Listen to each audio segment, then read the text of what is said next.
There's a very beautiful story that's told.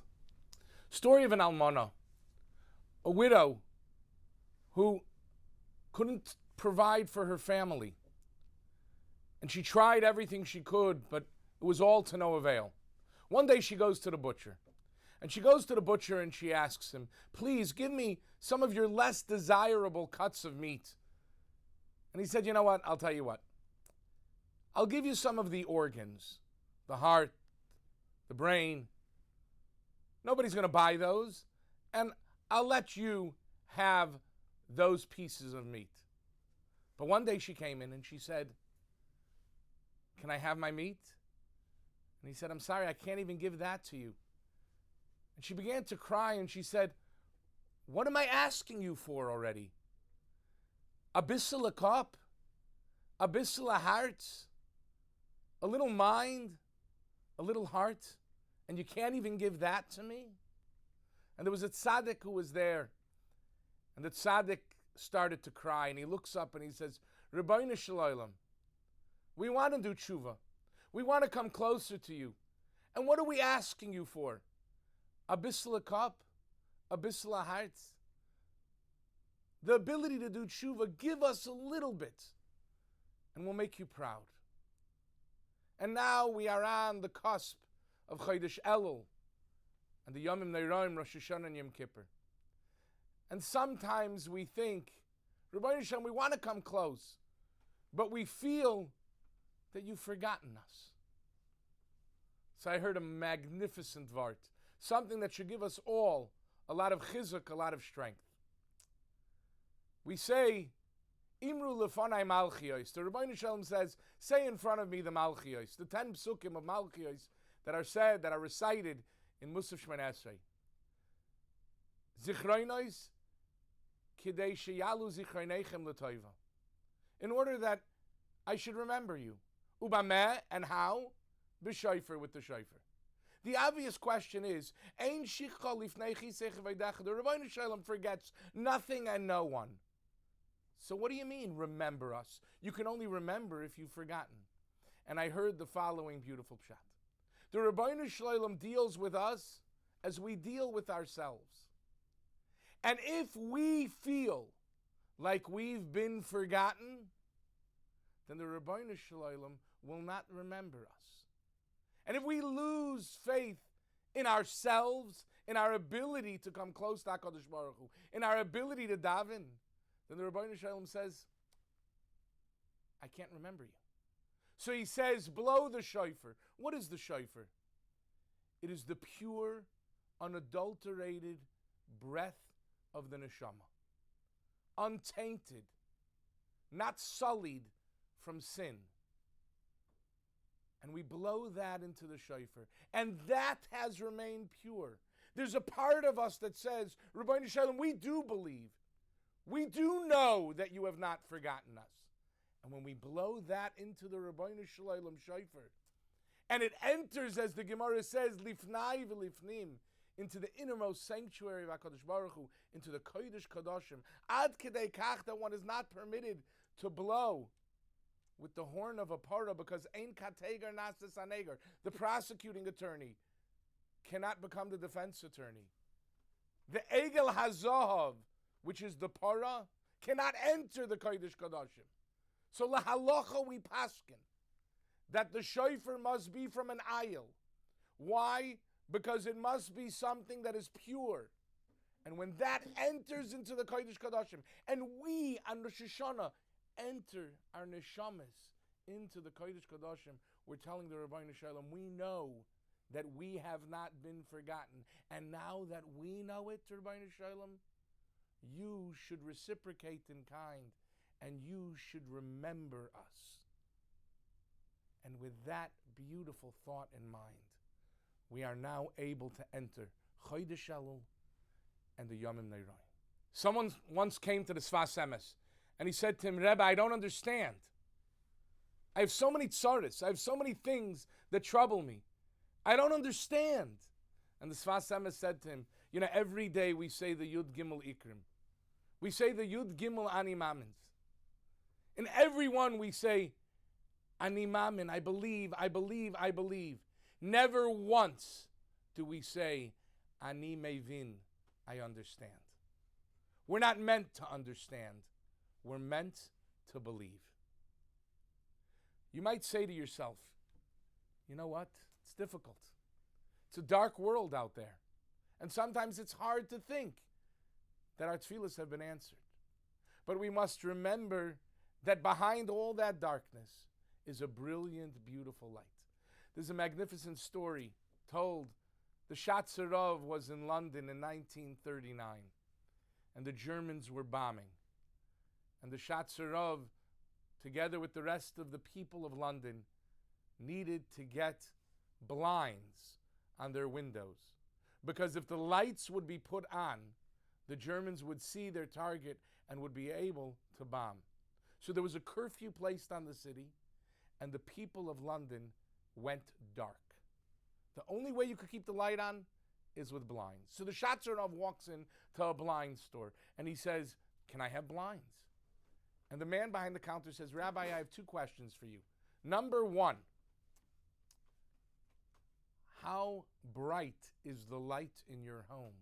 And number two, how close is that light to the window? And the Shatzerov started to cry. And he said, do you hear?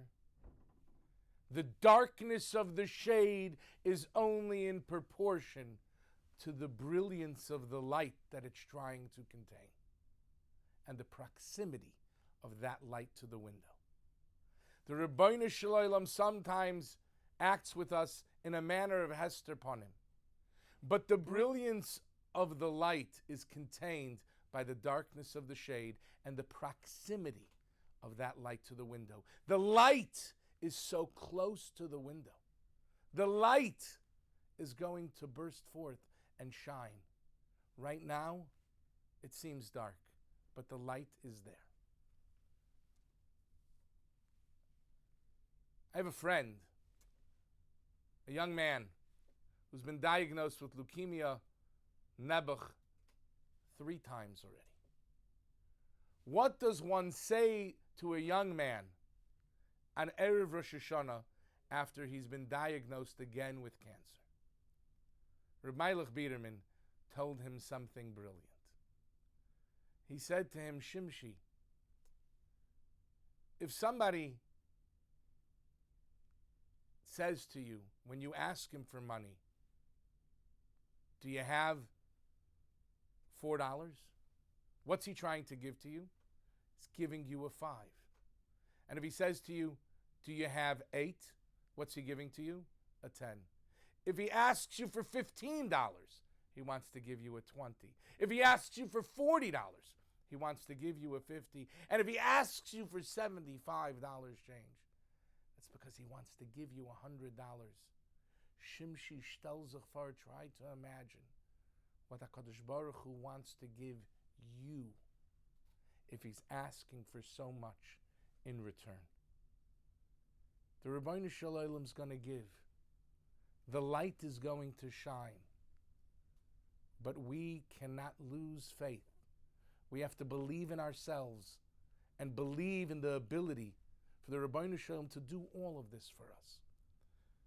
The young men of Poland and Hungary and other countries were sent off to war during the times of World War I, some beforehand. And nebuch, tens of thousands of young men going to war, they didn't have a handbook. They didn't have something they could hold on to. And so the Chofetz Chaim, Zecher Tzadik V'Kadosh Livracha, wrote a sefer called Machane Yisrael. And in this beautiful kuntris, he gave them chizuk, he gave them strength, he gave them guidelines and hadracha. And at the end of Perek Beis, he gives a gift to those young men that they could treasure forever. A few months ago, I received a copy of these few paragraphs, and I must tell you that I saw incredible Yeshuas, because he brings a skula from the Arizal HaKadosh. And the Arizal writes that if somebody says these words, it's a skula that they'll be answered. Which words am I talking about? Well, let's backtrack for a moment. Everybody has their strong moments of Shemoneh Esrei. And if I asked you, What are the brachas that you concentrate on most? You might tell me, Rifa'enu.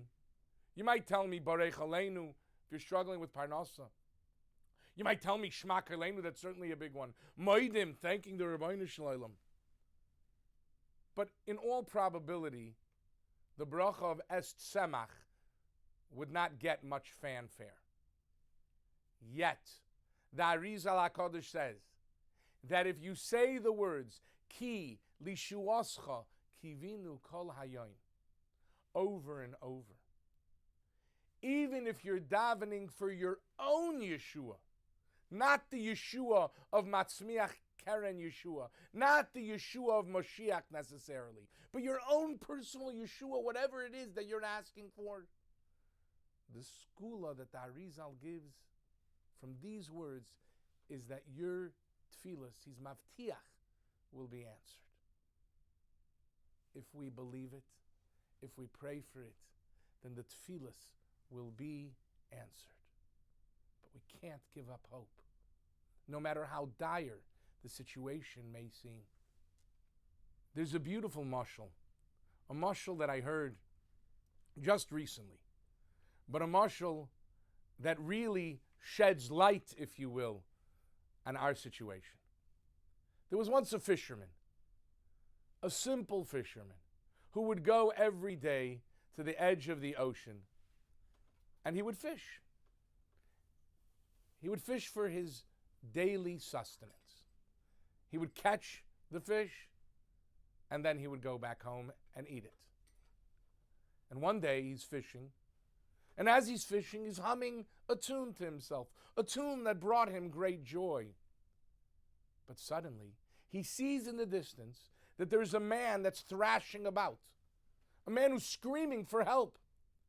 He drops his fishing rod, dives into the ocean, grabs hold of the man, and brings him back to shore, safe and sound.